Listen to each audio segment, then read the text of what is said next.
selama ini yang banyak terjadi adalah mereka begitu lulus Pak, dia tidak tahu kemana Pak. Atau bahkan begitu dia mau masuk universitas, dia bertanya kepada temannya. Dia tidak tahu arah daripada apa sebetulnya yang dia ingin bangun bagi negerinya. Ini menjadi masalah atau tidak? Ini yang perlu kita sepakati tadi Pak.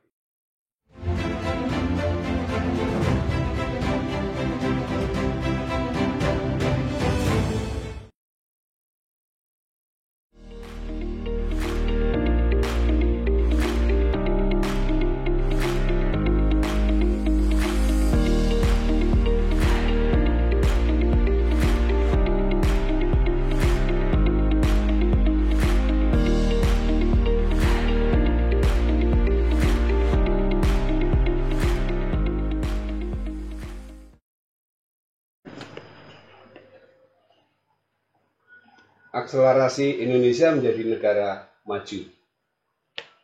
Saya bersama narasumber saya, Pak Insinyur Alfiantono MBA. Selamat pagi Pak Alfiantono. Selamat pagi Pak. Judul tema kali ini adalah akselerasi Indonesia menjadi negara maju. Pak, bisa dijelaskan apa yang dimaksud akselerasi Indonesia di sini menurut Anda? Ya, baik, terima kasih Pak. Kita ini harus berpikir selalu berjuang. Boleh tumbuh, boleh kita maju, boleh. Tapi kalau bisa lebih cepat. Dan itu banyak dilakukan negara lain, misalnya Korea, itu sangat cepat sekali.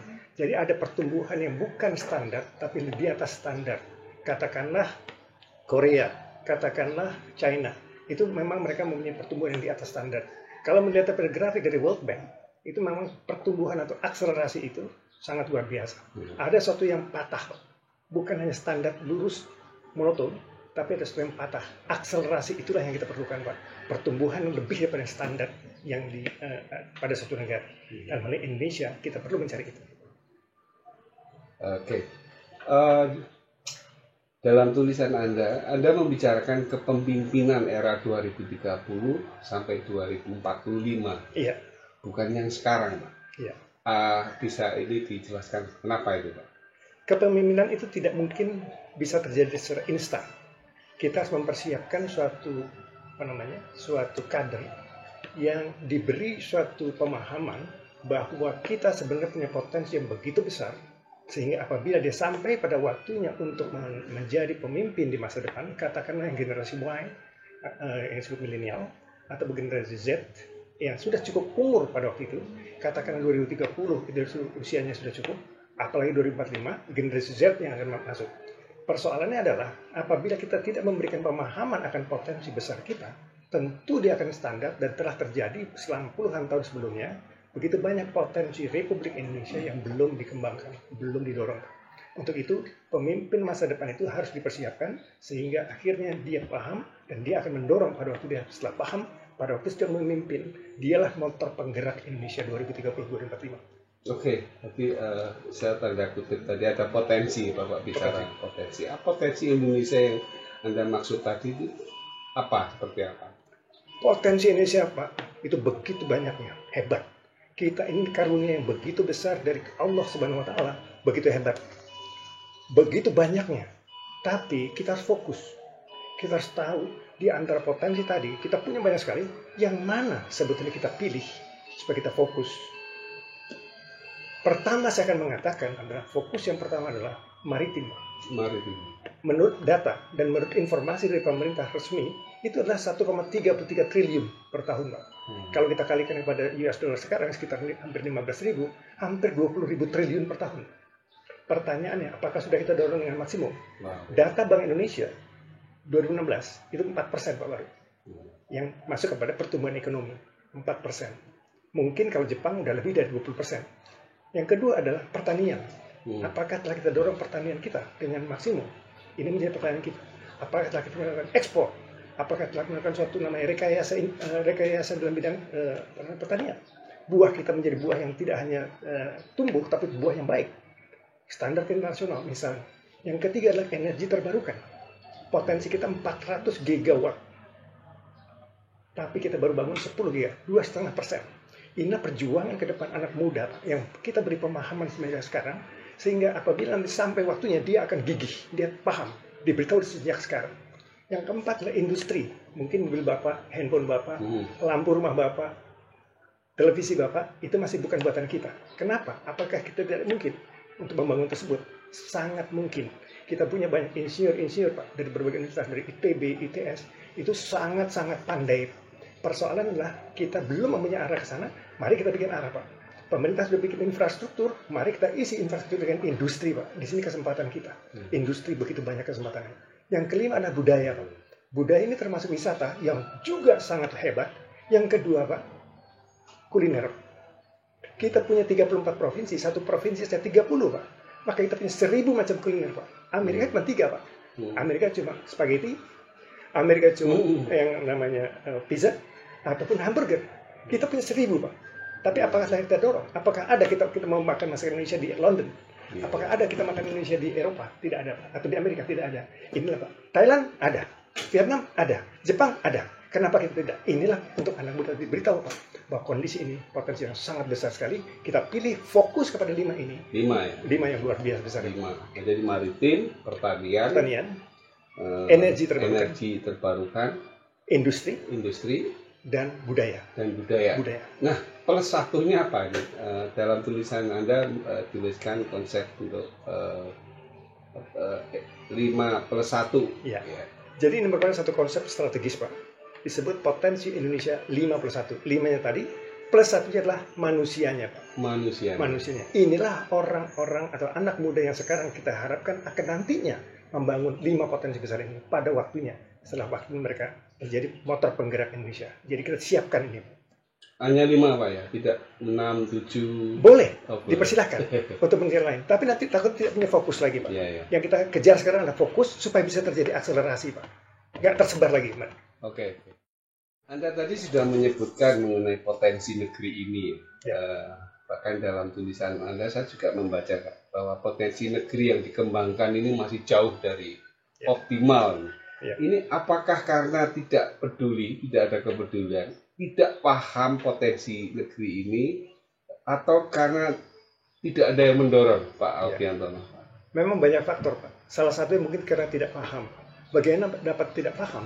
Mungkin dapat kita analisa berdasarkan pendidikan. Dari PAUD, TK, SD, SMP, SMA. Itu 14 tahun kalau kita jumlahkan, Pak. Selama 14 tahun, barangkali kalau saya mengajar berenang 14 tahun, jago berenang deh. Atau saya mengajar bulu tangkis 14 tahun, jago bulu tangkis.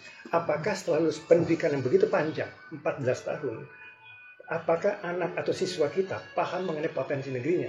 Apabila dia bisa diinsert masuk ke dalam pendidikan tadi Pak, menjadi dikenal bahwa di depan rumah kita ada danau yang sangat luas, danau yang sangat penuh dengan ikan, potensi pariwisata hebat. Di dalam pendidikan kita sepanjang 14 tahun, Bapak bisa bayangkan betapa powerfulnya dalam mindset anak muda kita, bukan hanya lulus matematika, sejarah, bahasa Indonesia, bahasa Inggris, tapi mengenal potensi negerinya sendiri. Mungkin Pak, terjadi loopholes antara pendidikan formal kita dengan adanya yang namanya potensi Indonesia. Ada loopholes, ada celah. Celah inilah yang harus kita isi Pak ke depan. Sehingga akhirnya tidak seperti yang lalu, bahwa kita boleh kita tumbuh, tapi belum terjadi akselerasi karena yang potensial besar ini belum terbangun banyak. Contohnya Pak, tadi maritim baru terbangun 4%, 2016 BI, Bank Indonesia, data Bank Indonesia. Lalu energi terbarukan, Pak Rizky Tasrif, Menteri ESDM sekarang mengatakan baru 2,5% Pak. 2,5%, baru 10 gigawatt. Persoalannya adalah apakah kita mau menunggu ataukah kita mau akselerasi Pak untuk tercapai itu. Karena Cina pun sekarang asal 200 giga Pak. Wow, jadi menunggu atau akselerasi. Oke, sekarang bagaimana Pak Alfiantono, seharusnya sikap kita setelah memahami kondisi dan potensi itu, kita akan diam saja, tak peduli, atau bagaimana menurut Anda? Lari? Iya, memang nomor 1 Pak, kita membutuhkan 2 kata. Satu, peduli Pak. Yang kedua, sepakat. Peduli dan sepakat. Peduli bahwa kita negara ini harus kita bangun karena kewajiban kita, karena karunia yang begitu besar, karunia yang luar biasa besar Pak. Tidak banyak negara lain yang mempunyai karunia sebesar Indonesia Pak. Banyak sekali. Kebetulan anak saya pernah tesis di Afrika Pak, di Malawi, tidak diberi 1 gelas air laut, 1 gelas pun. Kita 3,2 juta kilometer persegi Pak, dengan potensi 20.000 triliun per tahun. Nah, ini yang menjadi concern kita. peduli. Yang kedua sepakat, Pak. Bahwa kita sepakat bahwa itu potensi. Bahwa sepakat itu bisa. Sepakat kita mampu, Pak. Dan menurut saya semuanya itu punya. Kita punya pendidikan yang anak-anak yang pandai-pandai punya. Kita punya arahnya yang kita perlu bikin, Pak. Kebetulan sekarang pemerintah telah mengadakan infrastruktur. Persoalannya mesti diisi ya, Pak, dengan industri. Nah, 5 ini Pak yang kita isi dalam industri infrastruktur yang dibikin oleh pemerintah sekarang ini itu hebat sekali.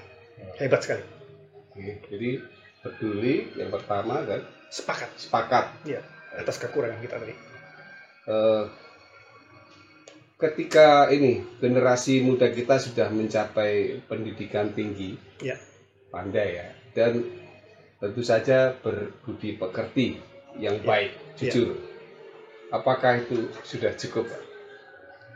Insya Allah belum, Pak. Belum ya? Belum. Kita perlu mengejar, kita perlu akselerasi. Di dalam konsep potensi Indonesia 5+1, satunya adalah manusia tadi, Pak. Satu ini terdiri atas pendidikan, mutlak, harus ada pendidikan, Pak. Pendidikan formal atau disebut knowledge, ilmu pengetahuan, mutlak. Yang kedua, harus mempunyai satu pemahaman yang disebut dengan budi pekerti, jujur, disiplin, dan sebagainya. 2 ini, Pak, cukup. Mungkin cukup, tapi juga untuk ke depan kalau kita ingin akselerasi, rasa ada yang kurang, Pak. Apa itu? Belum cukup ya, Pak? Belum cukup, Pak. Apa itu? Ada yang penting sekali, Pak. Ya. Ada yang begitu pentingnya, Pak. Jangan sampai kita mengatakan, Pak Alfiantono, mana mungkin kita bikin motor, mana mungkin mengalahkan Honda. Di situ ada keluar yang bukan hanya pendidikan, bukan hanya budi pekerti, tapi satu karakter, Pak. Karakter bahwa kita mampu. Karena kita bisa, kita mampu bikin motor, kita mampu bikin mobil, kita mampu bikin handphone, Pak. Sampai mampu bikin lampu, Pak. Karena sepanjang sejarah, lampu kita lampu Philips, Pak. Apa benar kita tidak mampu bikin lampu? Ini persoalan kita, Pak. Karakter kuat, Pak, yang perlu kita dorong. Kita bentuk anak-anak muda kita ke depan, mempersiapkan mereka sampai dengan 2030-an, masuk ke sana dari era yang sekarang ini, generasi Y dan Z tadi, masuk ke sana sampai dengan 2045, Pak. Itu mereka akan menjadi suatu bukan sebagai yang kemarin, tapi sudah suatu yang luar biasa hebat. Jadi yang tidak hanya cukup berpendidikan tinggi, pandai, kemudian berbudi pekerti, ya, jujur, tetapi ada satu hal yang menurut Pak Alfiantono yang paling penting adalah karakter kuat. Karakter kuat. Ya. Baik, Pak. Sekarang mengenai budaya ini, Pak, bagaimana peran budaya dalam akselerasi membangun Indonesia ini? Iya, sangat hebat, Pak. Kita punya budaya yang sangat hebat. Sebetulnya di tiap 5 potensi ini, maritim, pertanian, energi terbarukan, industri dan budaya, masing-masing terdiri 7 komponen, Pak. Jadi kita punya potensi yang 35, 7 dikali 5, 35. Masing-masing ada 7. Di budaya ada 7, Pak. 2 di antaranya adalah kuliner dan potensi kunjungan daerah tujuan wisata. Dua-dua ini, Pak, dua-dua yang tak tertandingi, Pak. Kuliner dan daerah tujuan wisata. Bapak bisa bayangkan di seluruh dunia tidak ada tari kecak, Pak. Tari kecak, ya. Bagaimana kita bisa menjual tari kecak? Adanya di Bali, ya. Adanya hanya di Bali, di seluruh dunia, Pak. Borobudur orang mengatakan begitu, tapi begitu banyak juga, Pak, yang tidak dimiliki oleh dunia ada di Indonesia. Termasuk kuliner, Pak. Kuliner kita punya 1000 yang saya katakan tadi, 1000 jenis kuliner, tapi belum kita dorong. Sebagai perbandingan, Pak, Amerika tadi cuma 3. Di antara 3 tadi, Bapak mungkin pernah ke makan ayam Amerika. Itu mungkin kalau Bapak menganalisa berapa sih sebetulnya pendapatan satu ayam mereka. KFC, Pak, kita sebut nggak apa-apa ya? Ya, apa? Satu KFC menghasilkan 23 miliar dolar. Wow. Atau, Pak, 3 KFC, kemudian McDonald's, juga hamburger, Pak, ayam, hamburger, dan Starbucks. Kopi, mereka nggak punya kopi, Pak, Amerika. 3 ini, Pak, separuh APBN, Pak. Separuh itu. Penghasilan mereka, revenue mereka, pendapatan mereka, itu adalah separuh APBN Republik Indonesia, Pak. 1000 triliun, kira-kira. Nah, inilah persoalan kita. Bagaimana mendorong potensi budaya tadi, Pak. Contoh di 2 tadi, Pak. Satu adalah kuliner, yang kedua adalah tujuan wisata. Ini kita benar-benar pikirkan, kita kembangkan, kita cari strategi yang tepat. Insya Allah, ini besar sekali. Jadi kalau di negara seperti Amerika atau negara maju itu ada satu produk kuliner, ya, Mungkin Ya. 1, 2, 3 atau berapa tadi Ya. Bapak sebutkan. Sedangkan di Indonesia ini kan banyak sekali ya, bahkan ribuan ya. Ribuan. Mungkin belum 1, 2 yang mendunia ya seperti Belum, Pak. Barangkali kita lihat sekarang, misalnya katakanlah, oh ada Pak Alfiantono, apa? Contohnya nih Pak ya, yang saya tanyakan juga pada mahasiswa saya. Apa? Ada Pak, Estella 77. Estella 77. Di mana? Di Melbourne. Oh. Oke. Tapi pada kesempatan lain saya tanya lagi, apakah ada kuliner Indonesia yang sampai di luar negeri? Ada Pak. Apa contohnya? Estella 77 juga Pak. Padahal pertanyaan pertama mungkin 2005, pertanyaan kedua 2015 Pak. 10 tahun sama jawabannya Pak. Jawabannya sama. Jawabannya sama. Jadi artinya kita belum berkembang. Nah, bagaimana mendorong mereka untuk keberanian, untuk mau masuk kepada paling tidak regional area dulu Pak. Tapi bukan hanya lokal nih, bukan nasional, tapi regional. Karena ada satu contoh tadi Starbucks saja Pak. Itu dia punya 25.000 cabang di sedunia. Pak. 25.000 cabang di mungkin lebih dari 100 negara. Jadi intinya adalah mungkin karakter kuat dalam hal yang pas bisa juga. Pemahaman dan karakter kuat.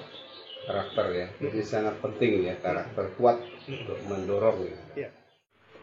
Memberi arah untuk membangun potensi negeri yang besar dan sekaligus membangun generasi muda manusia ya agar tangguh dan tidak mudah menyerah. Bisa Anda jelaskan apa ini Pak? Membangun generasi muda. Membangun generasi muda. Agar tangguh. Memberi arah. Memberi arah. Paling tidak Pak, kita memberi pemahaman kepada mereka. Apa sih potensi kita? Bukan yang salah selama ini, tapi mungkin ada yang bisa kita insert, kita tambahkan Pak.